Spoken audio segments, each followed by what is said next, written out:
Eh, Hoje vamos falar sobre um artigo com um título bastante interessante, né? Será que na era das revisões sistemáticas realmente importa o tamanho da amostra de ensaios clínicos individuais, né? É sobre um artigo que foi publicado faz alguns anos, mas recentemente está sendo comentado, né, na mídia, e tem muito a ver com a tese de doutorado, né, alguns temas que foram tratados na tese de doutorado da doutora Tatiane Bonfim Ribeiro, a quem agradeço preparar esta apresentação. É um artigo de debate que tem a participação de pesquisadores bastante experientes, e trazendo pontos de vista algumas vezes coincidentes e outros opostos, né? Então, Tatiane, muito obrigado por preparar esta reunião. Agradeço, professor, pelo convite aí de falar desse tema. Então, como o professor disse, né, esse artigo é um artigo de debate, né, que ele é intitulado Na Era da Revisão Sistemática, será que o tamanho individual dos estudos ainda importam? Então, são diferentes pontos de vista aqui, no final eles acabam convergindo para algumas conclusões, mas acho que vai ser um espaço legal para a gente também debater e revisar alguns temas, né, como as revisões sistemáticas, a importância das revisões sistemáticas e o poder de estudos individuais. Então, antes de começar, né, esse contexto da era da revisão sistemática, na minha opinião, ele é muito atrelado, né, com a era também do que a gente conhece como das práticas clínicas baseadas em evidências, né, da medicina baseada em evidências, que é definida como o uso das melhores evidências disponíveis para tratar os pacientes individualmente. Então, à luz da medicina baseada em evidências, a gente tem, né, essa hierarquia, que eu vou falar um pouquinho mais para frente, que ela tem sido revisitada, né, mas de forma teórica a gente sempre lembra, né, da revisão sistemática de ensaios clínicos randomizados como sendo o melhor nível de evidência, que é um nível que fornece para a gente, né, as evidências para informar recomendações dos cuidados de saúde. Então, vou falar um pouquinho também das definições, né, de revisão sistemática para a gente relembrar por que, né, que esse tipo de estudo acaba sendo um estudo no topo ali da pirâmide, né?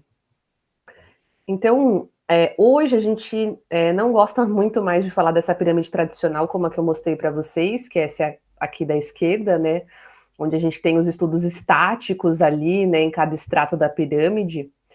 E essa pirâmide revisada, né, é a que a gente gosta mais de trazer de forma didática, porque ao invés de linhas separando os estudos, a gente tem ondas, né, que sugerem que não importa eu saber o desenho do estudo, eu tenho que conhecer, né, o risco de viés, a qualidade metodológica desse estudo, para saber realmente se ele é um estudo de boa qualidade, né? Então, a hierarquia das evidências é uma parte da avaliação crítica, né?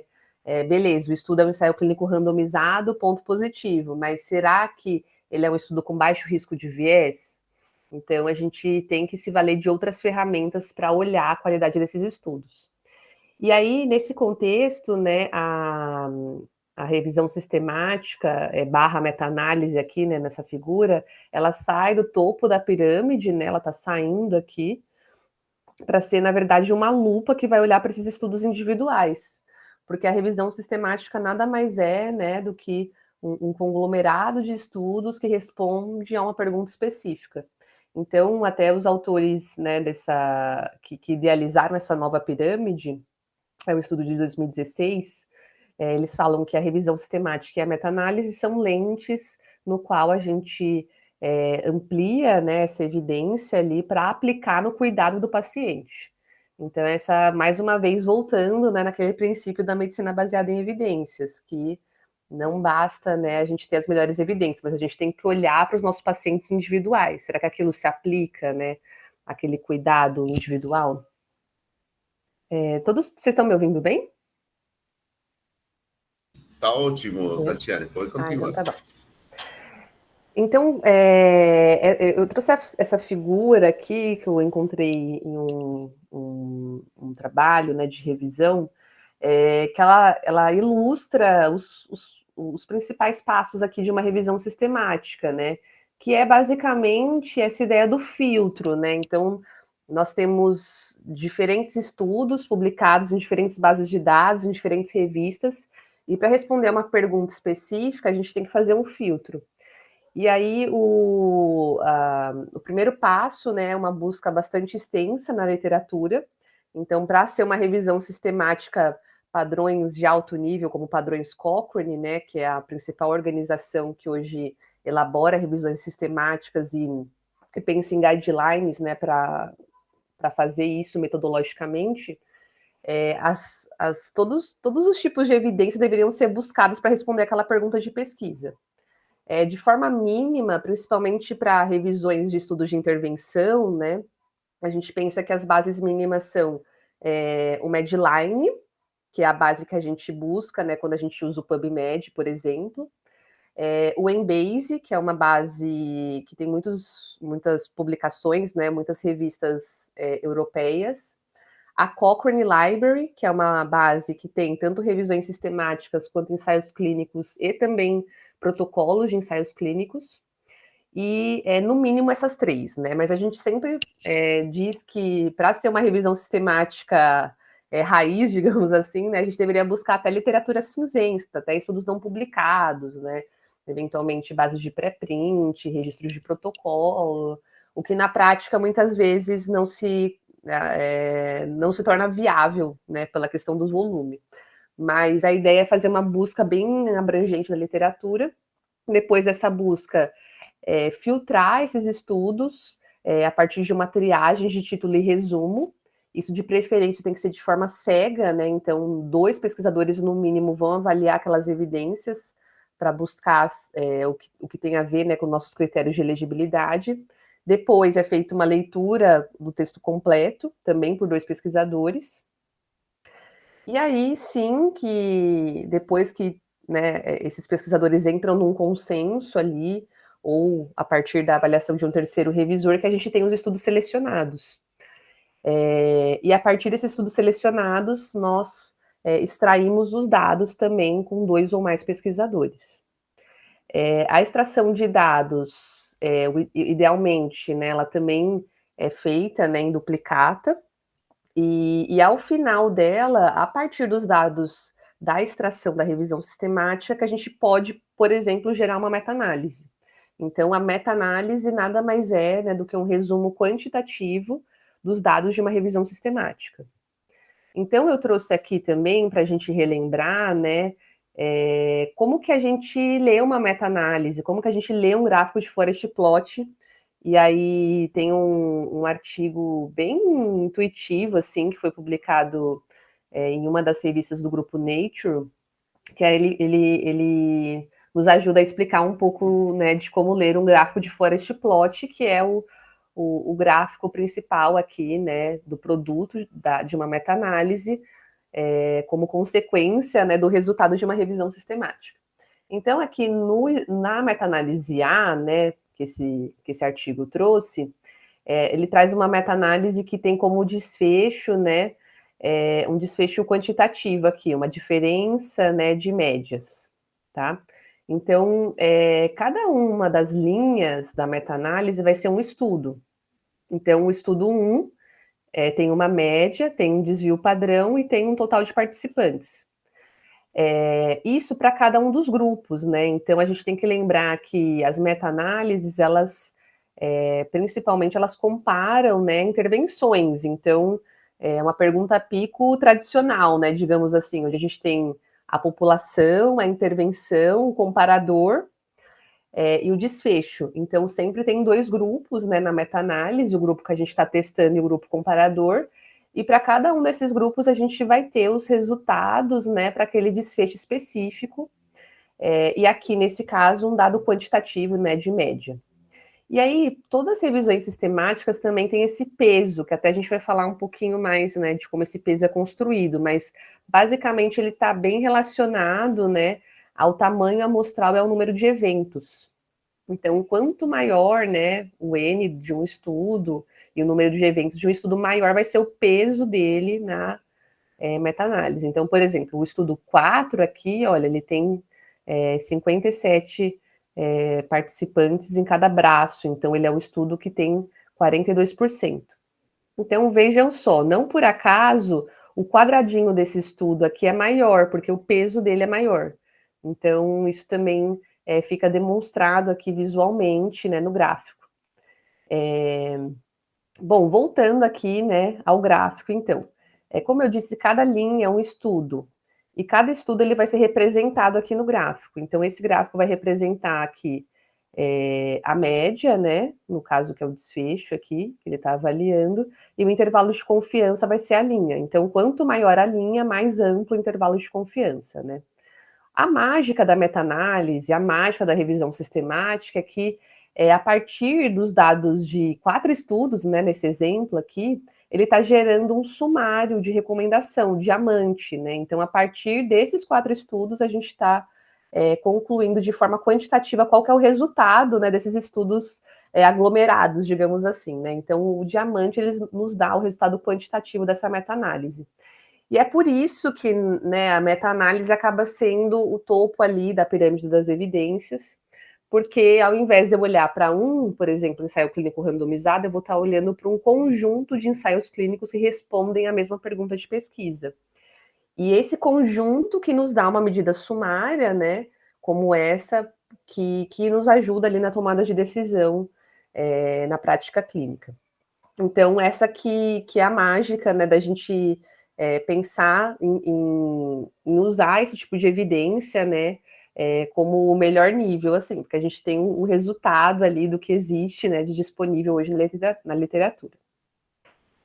Esse gráfico aqui, a interpretação é a mesma, né, cada estudo é uma linha, aqui a gente tem também o intervalo de confiança, a diferença aqui é que essa é uma meta-análise de estudos que tem um dado dicotômico, né, então, por exemplo, teve o evento ou não teve o evento, então, no estudo 1, um paciente teve o evento de um total de 13 que fizeram cirurgia convencional.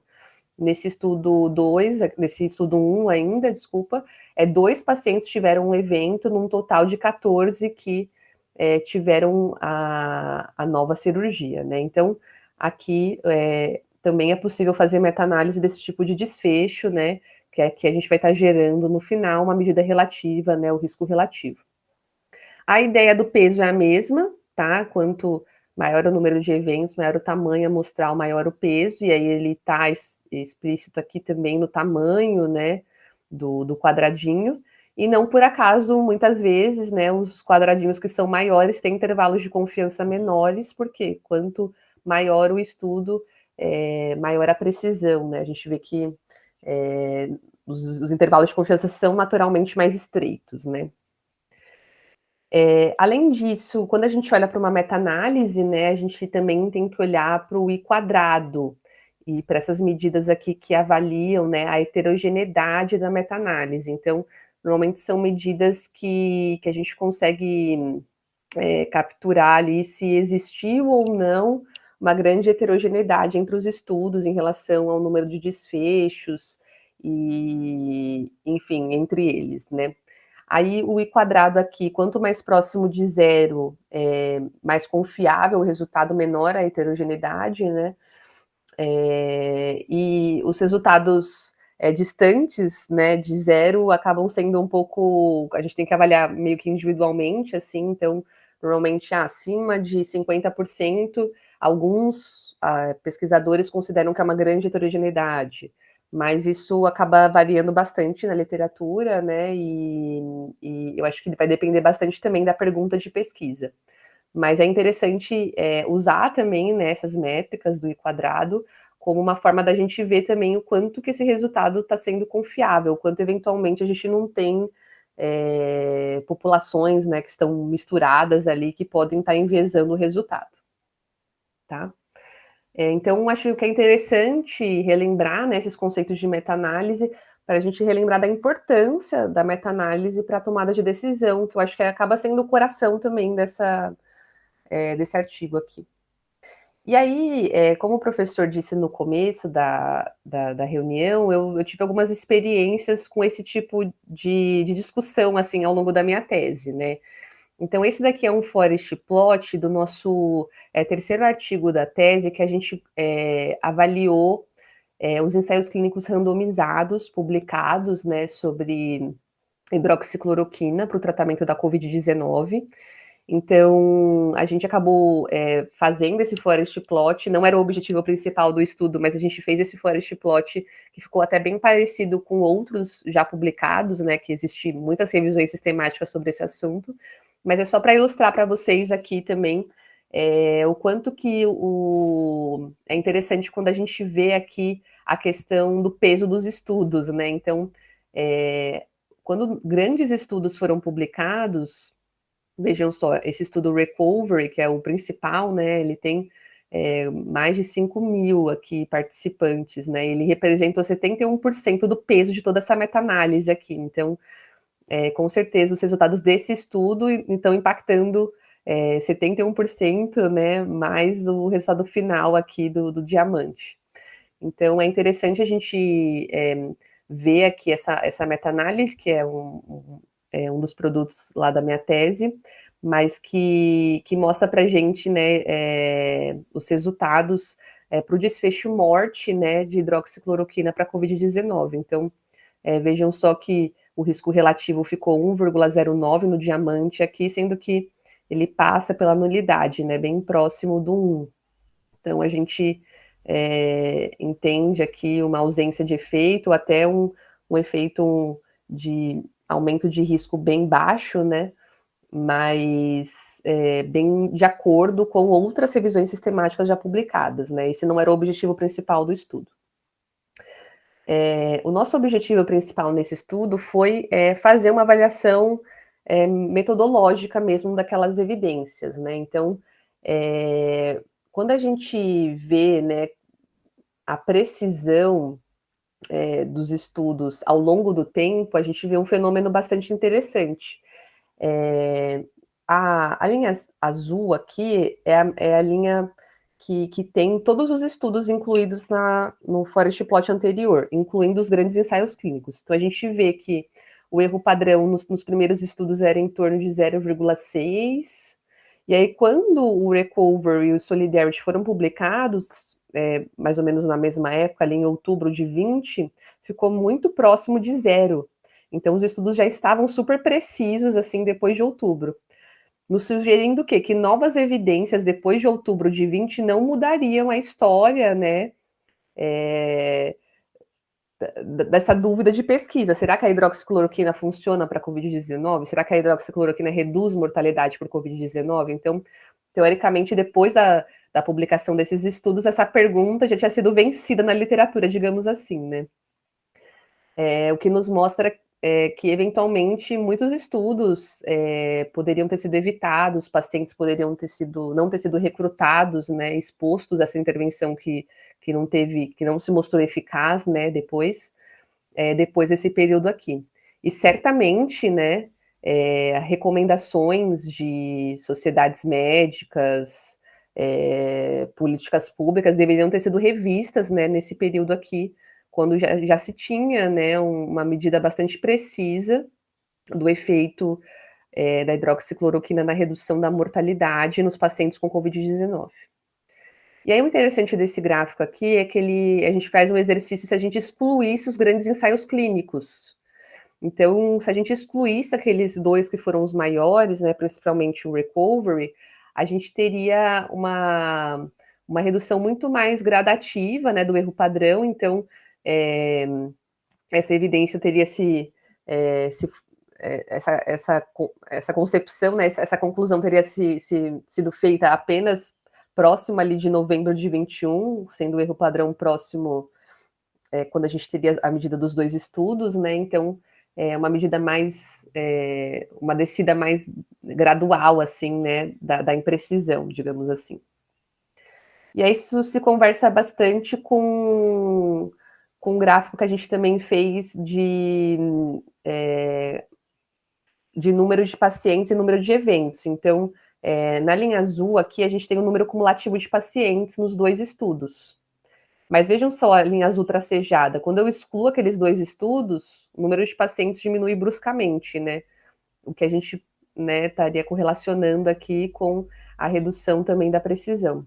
Isso também, né, se concretiza aqui quando a gente pensa no número de eventos, que é a linha azul, que é a linha verde, né? Então, o número de eventos, incluindo os 2 estudos, fica próximo a 2.000 aqui, e excluindo aqueles 2 grandes estudos, nem chega a 500. Então, o impacto, né, dessas medidas aqui na precisão e no final, né, em uma estimativa que permita a gente concluir, eventualmente mudar políticas, mudar a prática clínica, né? Queria só comentar que essa figura eu acho bastante ilustrativa, de como um par de estudos, né, definem o estado do conhecimento. É raro que com um estudo a gente já bata o martelo em relação a uma pergunta, a uma decisão clínica, né? Mas aqui foi muito evidente, né, a queda do erro padrão da medida consolidada. E em ausência desses estudos, que não chega, né, a uma precisão comparável mesmo com um número importante de estudos realizados posteriormente, né? Lógico que tem uma melhora, né? Vai melhorando progressivamente, mas não se compara, né, com o impacto que teve esses 2 grandes estudos. Obrigado. Obrigada, professor. E aí, na minha defesa, eu tive a sugestão de um dos avaliadores da gente apresentar de outra forma esse resultado, como um gráfico de forest plot, uma meta-análise acumulada, né? Eu nunca tinha feito, eu tive essa experiência, eu queria dividir com vocês também. Então, fazendo uma meta-análise cumulativa, né? Incluindo uma meta-análise que vai somando os riscos, né? Assim como a gente fez ali no outro gráfico, só que apresentando aqui em formato forest plot, né? Então, com os 2 estudos, olha só, a gente vê que no começo tem grandes intervalos de confiança, né? Eles assim passam pela nulidade, mas olha, depois da publicação do recovery, todo mundo ficou aqui pertinho, né, da linha da nulidade aqui, próximo ao 1, praticamente na mesma posição, né? Vejam só que interessante. E aí, quando a gente faz o gráfico excluindo o recovery e o solidarity, que são os 2 grandes ensaios clínicos, a gente já vê, né, claramente a imprecisão aqui em relação ao sumário das evidências. Então, o que era todo mundo aqui ajustadinho, né, para dar a mesma medida, a gente já vê intervalos de confiança maiores, enfim, eles ficam mais próximo aqui à nulidade no final, mas mesmo assim não se compara, né, a medida quando tem grandes ensaios clínicos. Então, outra forma da gente ver aqueles 2 gráficos que agora apresentando no formato forest plot. Isso eu vou incluir lá na tese revisada. E aí é interessante a gente lembrar, né, e eu acabei voltando para relembrar isso também, como que é feito o peso desses estudos no forest plot. Então, nada mais é do que o inverso da variância, né? A variância é o erro padrão ao quadrado, e aí, no caso, quando a gente tem proporções, né, a gente pode calcular o erro padrão dessa forma aqui, que considera, né, o número de eventos, probabilidade de sucesso, né, digamos assim, e o N, o tamanho amostral. Então, aqui, tanto o número de eventos quanto o tamanho amostral vão influenciar, né, o peso, né, desses estudos na revisão sistemática, que é o que a gente viu bem exemplificado ali nos gráficos, né. Então, voltando um pouco para o artigo, que eu acho que em alguma medida eles também trazem, né, esses conceitos, né, do quanto que o tamanho dos estudos influenciam no final o resultado das meta-análises e das revisões sistemáticas, né? Então, acho que todo esse panorama que eu dei, assim, entre a minha tese e o artigo, acaba se cruzando bastante ali com o que é discutido, né? Então, os autores argumentam, principalmente os que são a favor, né, de ser feito mais ensaios clínicos eventualmente não tão grandes, né, que na prática clínica atual, justificar o tamanho da amostra para ensaios clínicos parece um autoengano voluntário. Então, numa parte da discussão ali, eles falam que, eventualmente, os pesquisadores deveriam, né, ter mais flexibilidade, digamos assim, para iniciar estudos que não tenham um tamanho de amostra tão grande. Porque hoje, como a gente tem, né, o advento da revisão sistemática, né, a gente poderia agrupar esses estudos e no final chegar numa conclusão, como a gente viu ali esse exemplo. Então, isso nos leva a pensar, né, como que hoje, né, os pesquisadores pensam, como que eu faço o cálculo de um tamanho amostral? Então, lá no começo de um estudo, eu vou sentar para fazer um ensaio clínico randomizado. Por onde eu começo? Como que é feito esse cálculo do tamanho amostral, né? Então, basicamente, toda pergunta, né, inicia pela pico. Então, eu tenho que saber a minha população, a intervenção, o comparador e o desfecho. Só quando eu sei claramente, né, o meu desfecho primário que eu consigo entender qual que é a minha base aqui para o cálculo amostral, porque pensando, né, em um desfecho dicotômico, tá? Que eu vou dar esse exemplo. Eu tenho que considerar qual que é a proporção esperada do evento e eu tenho que também estimar uma margem de erro que eu considero aceitável, né? Então, por exemplo, 5%. Então, basicamente, é um grande desafio, às vezes, você estimar a proporção esperada do evento, porque você não fez o estudo ainda. Como que você vai ter que imaginar qual que vai ser o seu resultado? Então, muitas vezes, os pesquisadores têm que fazer uma revisão, né, da literatura, fazer paralelos com outros desfechos, se for uma intervenção, né, muito inovadora, assim, mas entender o que seria razoável, né, o que ele espera como resultado. Então, você já tem que meio que prever, né, o seu futuro antes de começar o estudo. Então, acho que é um grande desafio aí. E é por isso até que uma das pesquisadoras, elas falam, que é a Diana, né, que ela faz meio que o contraponto, assim, sendo contra, né, os pequenos estudos. E ela até fala, né, que os erros aceitáveis, tradicionalmente definidos, são 5% ou 1%, né, mas não há um número mágico, um nível, né, de risco aceitável. Então, essa margem de erro acaba sendo também um pouco arbitrária, né, isso eventualmente também influencia o cálculo do tamanho amostral, né. Então ela fala, né, o cálculo do poder claramente é uma ciência não exata. Então, como muitas coisas na ciência, né, muitas coisas também na clínica, muitas coisas não são exatas, né, mas isso acaba, eu acho que é uma coisa que eles até discutem depois também, mas mesmo não sendo uma ciência exata, é o que a gente tem e acaba sendo o que é feito hoje para calcular o poder, né, mas a gente tem que saber que as coisas são baseadas em premissas, né? E que não é uma regra, né, preto no branco. E aí eles até citam esse estudo aqui, que é um estudo antigo, de 96, que é um ensaio clínico chamado CAPRI, que ele randomizou pacientes para receber clopidogrel ou aspirina, os dois, né, pensando assim em reduzir risco de eventos isquêmicos.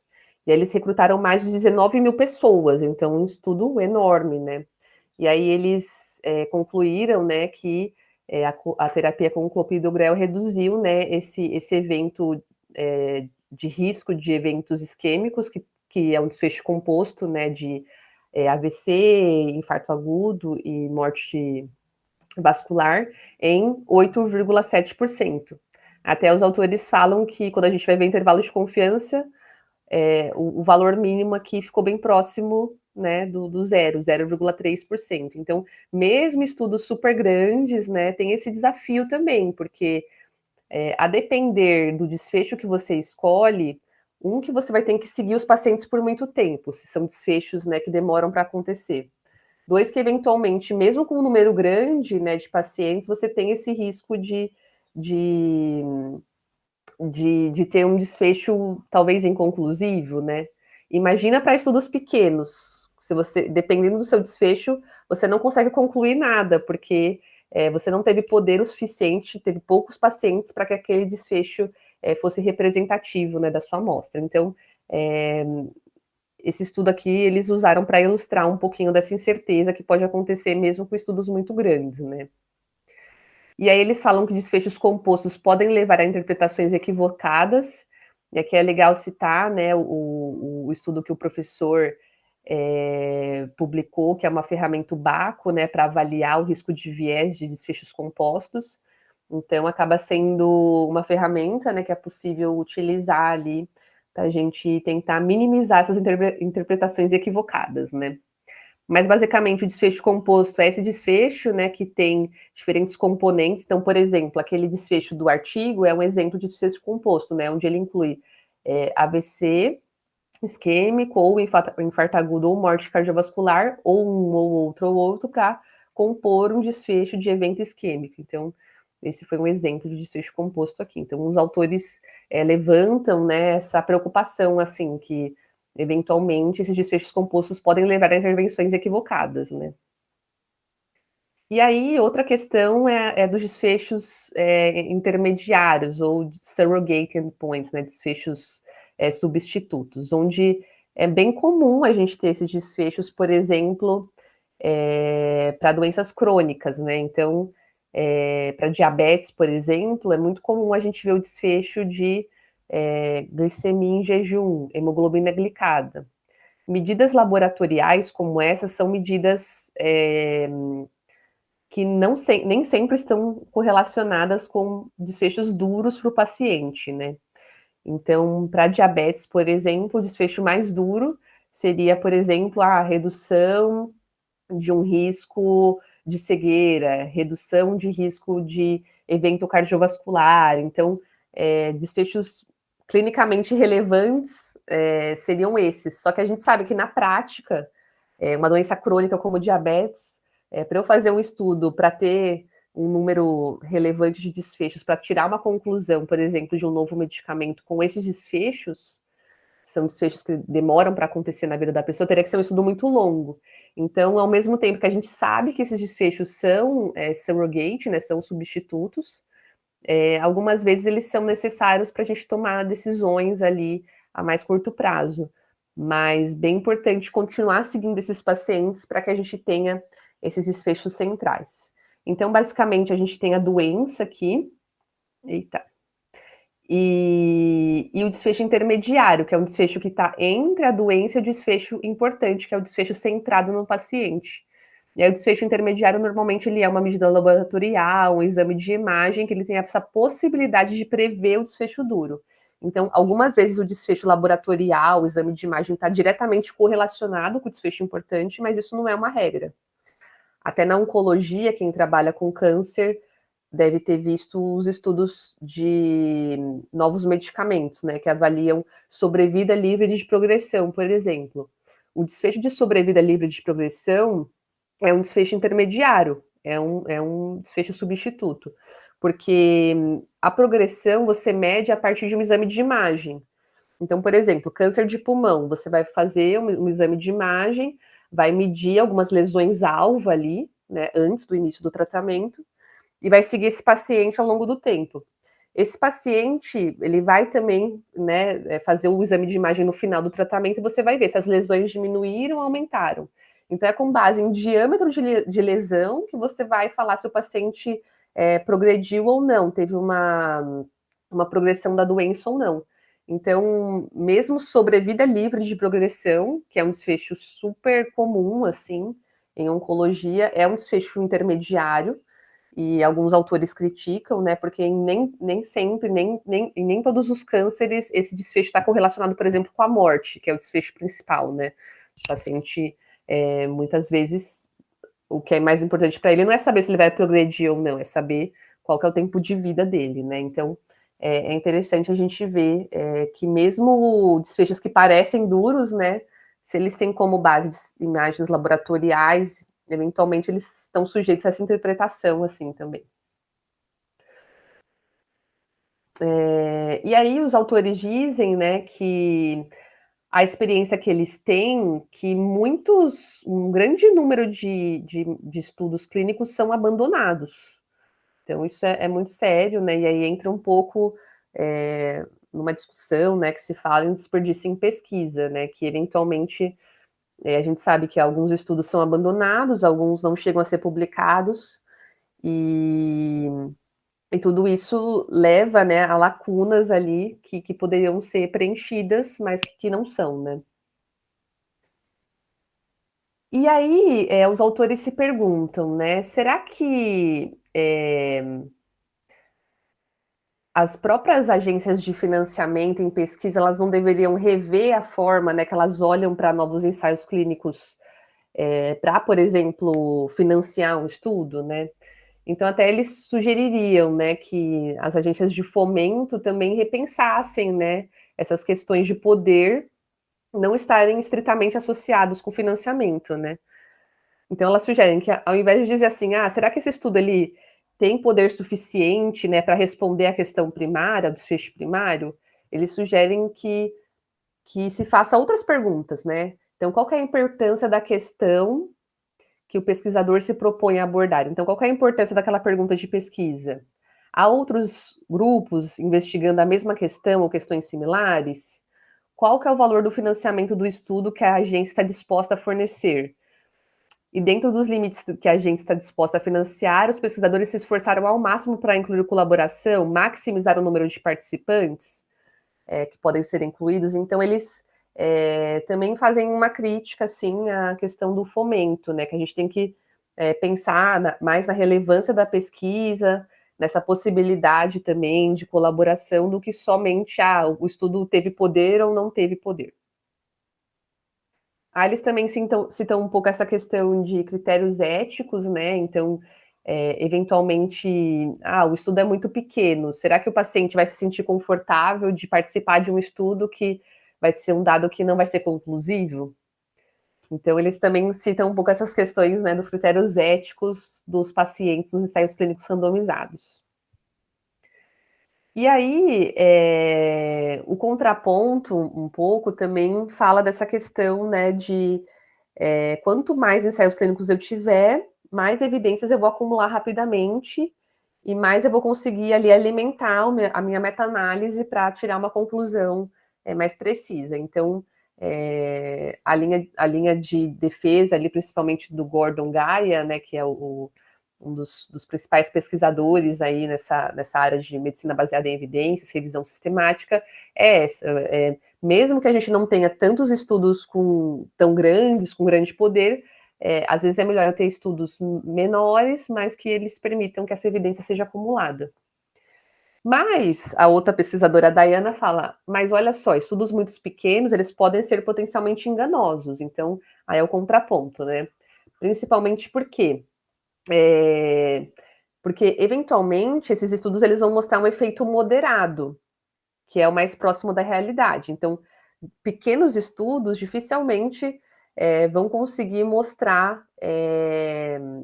Na verdade, pequenos estudos dificilmente vão conseguir mostrar um efeito moderado. Eles vão normalmente conseguir mostrar um efeito só se for uma grande magnitude do efeito. Até foi esse um dos nossos achados também, que os estudos teriam poder suficiente para a Covid-19, né, apenas para demonstrar uma grande magnitude do efeito para o risco de morte. E isso na prática não é factível, né? A gente vê que a maior parte das intervenções, elas levam a efeitos moderados na vida real. Dificilmente o estudo vai ser um medicamento vai reduzir muito o risco de morte, assim, ele vai reduzir um pouco. E isso vai ser clinicamente significativo, mas na prática, né, a gente vê que a maioria dos efeitos são moderados. E estudos pequenos não conseguem capturar esse efeito moderado, né? Aí eles dizem que isso pode afetar pesquisas futuras sobre o tema. Eventualmente, o estudo falhou ali, então isso poderia afetar, né, as pesquisas futuras. Aí o contrário, né? Se o estudo mostrou um efeito positivo, isso eventualmente pode ser sobreestimado. Ela cita isso, né? Então, eventualmente, esse estudo positivo ele poderia sufocar outros estudos, né? Então, eventualmente, as pessoas iam achar que não era ético fazer randomização para avaliar se aquele tratamento é eficaz, sendo que ele, teoricamente, foi com base ali de um estudo positivo muito pequeno, possivelmente enganoso, né? Como ela disse.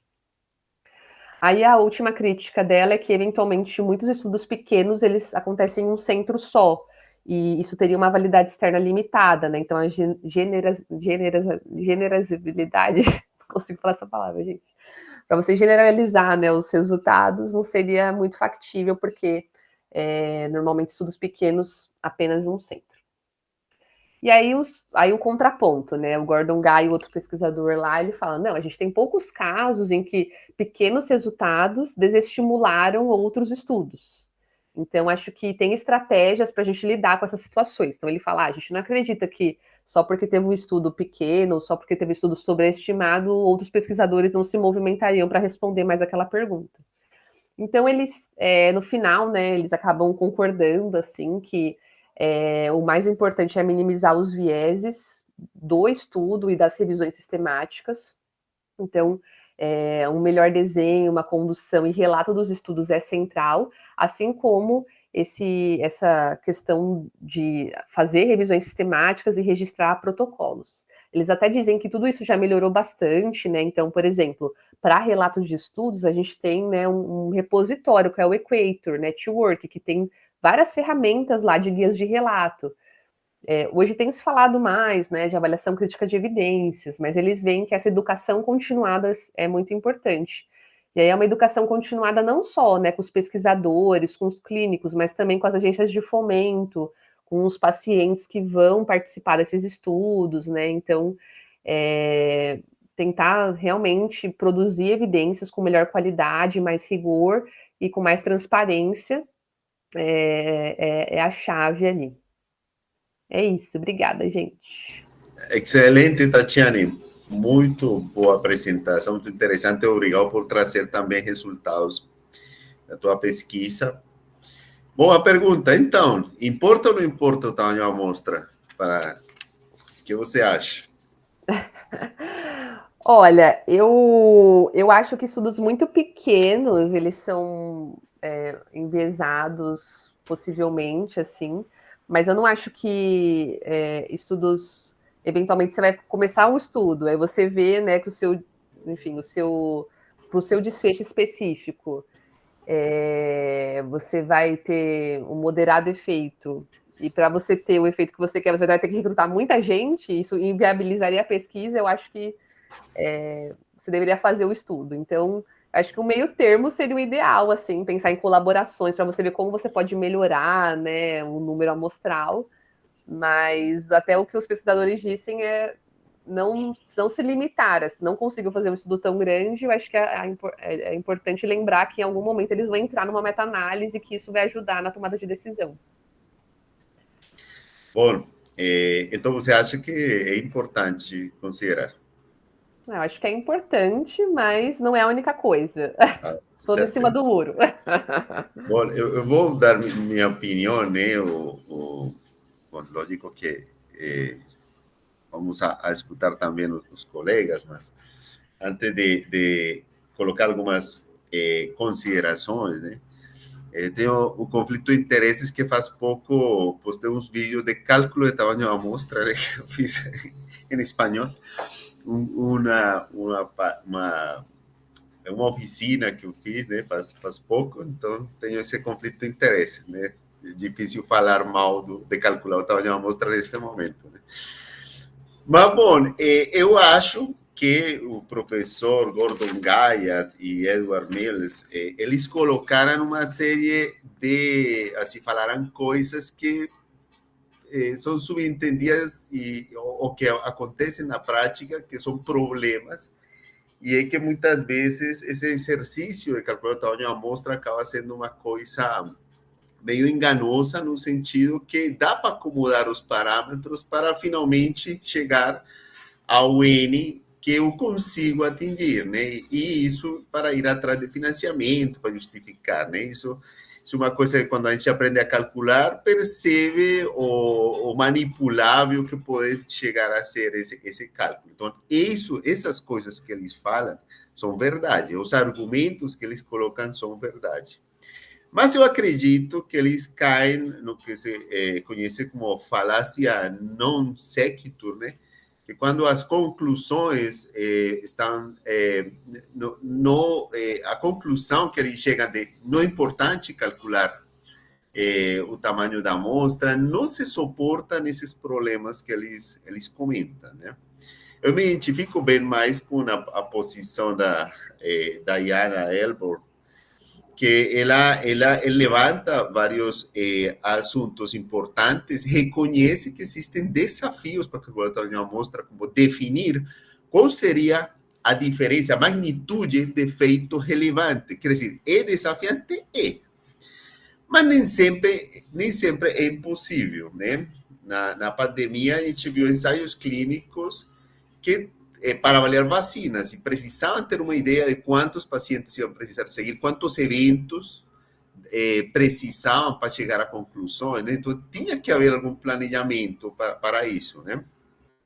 Nem sempre é fácil, lógico, mas eu acho que abandonar essa prática também não seria uma conclusão que se soporte nesses problemas que levantaram os pesquisadores que mencionei, né?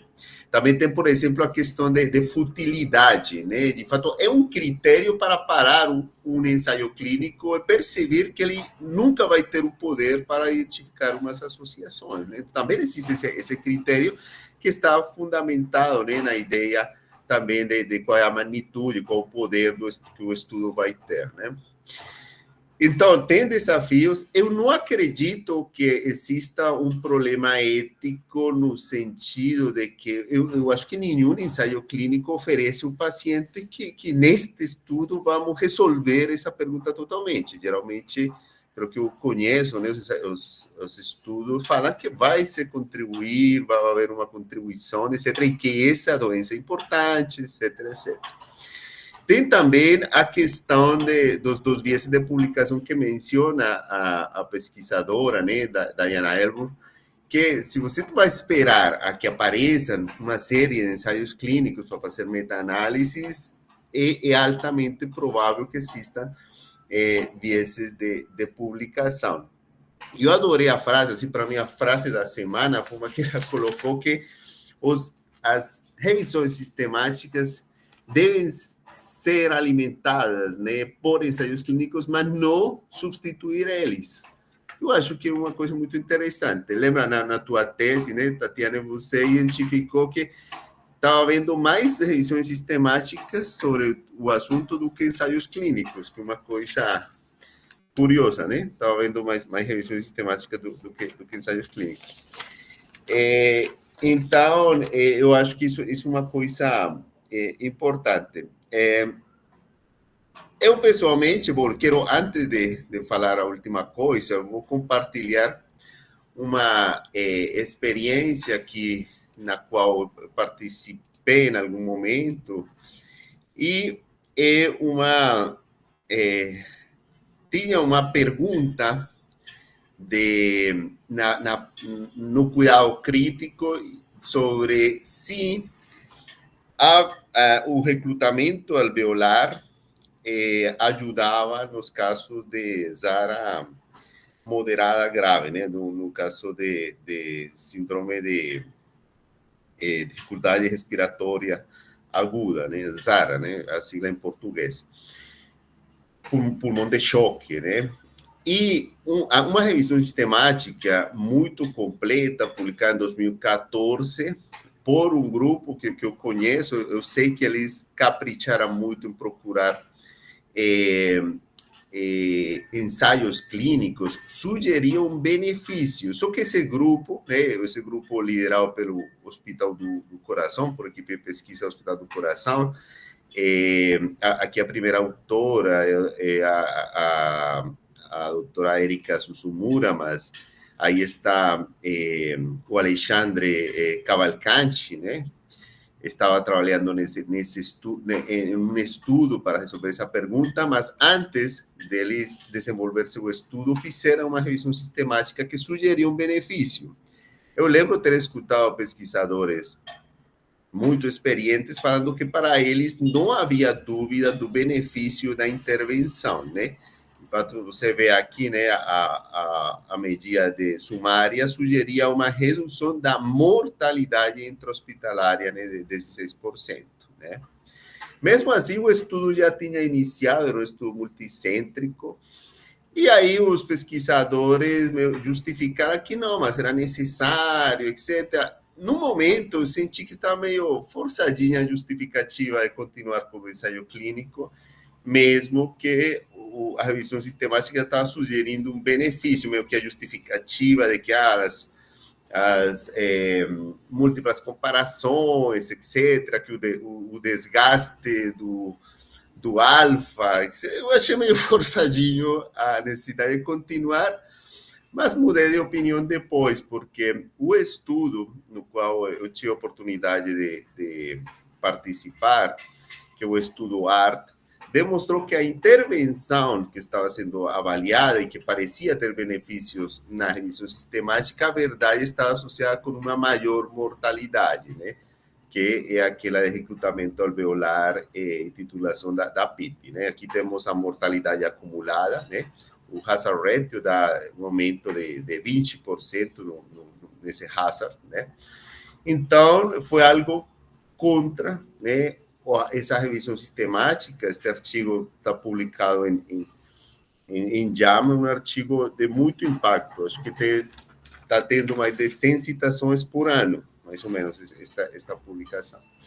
Então, para mim, este é um exemplo de que realmente planejar um ensaio clínico que inclua, né, bastantes centros, que tem um controle de qualidade bastante bom, se justifica, né? Então, eu não abandonaria essa prática de planejar a amostra com um tamanho correspondente. Mas não podemos desconhecer os bons argumentos também que levantou o professor Gordon Guyatt e Edward Mills, e devemos reconhecer, quando calculamos um tamanho de amostra, eu acho que aí é que a gente pode pecar bastante, é reconhecer quais são os desfechos que podemos avaliar com um poder adequado, quais são as magnitudes de efeito, né? E deixar isso claro também na interpretação dos resultados, tanto na busca do financiamento, deixar claro que a gente pode chegar até certo ponto para tal desfecho, reconhecer para que coisas não haveria um poder adequado, e eu acho que nisso os financiadores também têm que reconhecer que às vezes pode se contribuir sem chegar a resolver todas as perguntas relacionadas com o problema, e também aos leitores. Aqui encontramos esta associação, o estudo não teria poder para avaliar outros desfechos, etc. Essa seria a minha opinião, né, em relação a este assunto. Aqui tem alguns comentários também. A professora Silvia fala: o cálculo de tamanho amostra, na minha opinião, é mais um valor de referência do que uma regra escrita em pedra, né? Sim, claro, importante é uma referência que, de fato, não deve ser esquecida no momento de interpretar os resultados. Neste artigo, tem uma seção, né, nesta revista PLOS Medicine, para comentários de leitores. E eu dei uma olhada, e o professor Luiz Carlos Silva, que escreveu um livro que para a gente, né, pelo menos na maestria em epidemiologia que eu fiz na Colômbia, em La UIS, que a gente revisa muito quando a gente estuda a amostragem, que é o livro de desenho de amostras. Então, ele é um cubano que escreveu um livro muito bom, que eu utilizo muito como referência. E ele colocou aí um comentário, postaram um comentário dele, e ele fala assim, ele está bem a favor dos argumentos de Gaia, e ele fala que nunca depois são considerados o cálculo de tamanho da amostra para interpretação. Ele faz essa afirmação, eu achei já um pouco... na prática pode acontecer, mas não deveria acontecer, né? A gente deveria também, no momento, interpretar o resultado, falar: olha, este estudo foi calculado com poder para avaliar esta magnitude. A gente não encontrou, por exemplo, talvez a magnitude podia ser inferior, né? Não necessariamente a magnitude que a gente utilizou é a mínima que seria relevante para o paciente. Eu acho que isso também é uma coisa importante. Quanto é que seria minimamente relevante para as pessoas, para os pacientes? Então, isso, às vezes a gente não sabe isso. Pode ser até outra linha, né, de trabalho. Bom, pessoal, muito obrigado pela participação, mais uma vez. E bom, a gente se encontrará, né, daqui uma semana para mais um Journal Club no nosso laboratório.